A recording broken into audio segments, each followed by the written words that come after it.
हा जो नोटीस असेल किंवा भूमिका आहे। आणि छगन भुजबळ सध्या बोलतायत, आपण थेट जाऊया।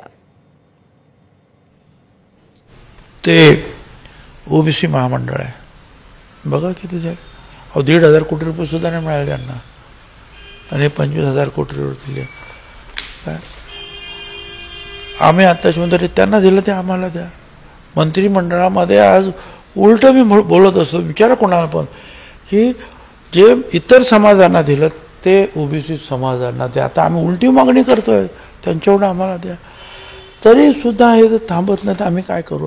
आता याच्यामध्ये सुद्धा या सगळ्या सेवा ज्या झाल्या, त्या सेवाचा लाभ घेऊन 51 लोक UPSC मध्ये भारत सरकार मराठा समाजाचे मंजूर, चांगली गोष्ट।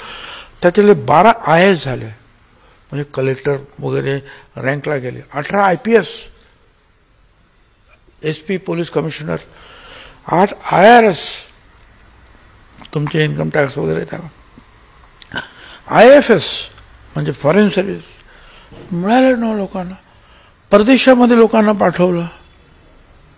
MPSC मध्ये इथल्या 57 कोटी रुपये खर्च केले त्यांच्यावर, आणि 480 लोक MPSC मधून महाराष्ट्राच्या सरकारमध्ये ऑफिसर झाले। हा सगळा डेटा तुम्ही, सगळा आमचा डेटा आहे। आम्ही सगळं हे नेहमी मंत्र्यांच्या समोर सुद्धा मांडतो, आणि म्हणजे मंत्रिमंडळ की आम्हाला म्हटलं त्यांच्या एवढं आम्हाला तर द्या। खरं म्हणजे 54% आहे ओबीसी, बिहारमध्ये तो 63% निघाला। मी तुम्हाला तर हिशोब विचारतो, तुम्हीच करा हिशोब।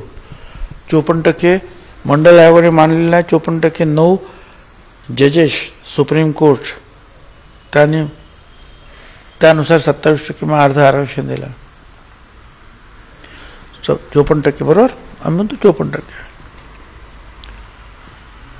13% दलित समाजाला, 7% आदिवासी समाजाला, 74% झाले। 74 झाले ना। 3% ब्राह्मण, 77%, राहिले किती 23%। आता अजून या 23% दुसरे आणखी समाज आहेत ना, जैन आहे, मुसलमान आहे, हे आहे, ते आहे, ते आहे। माझ्या म्हणजे माहिती पण मागे सुद्धा मी जयंत पाटलांशी घेऊन बसलो होतो, काही पुस्तकं मी काढली होती, त्याच्यामध्ये चक्क म्हटलेलं होतं की हा मराठा समाज महाराष्ट्रामध्ये हा 16% आहे, त्यातले। तर छगन भुजबळ सध्या आपल्या प्रतिनिधींसोबत संवाद साधतायत। मराठा आंदोलनाविरोधातील याचिकांवर आज सुनावणी आहे।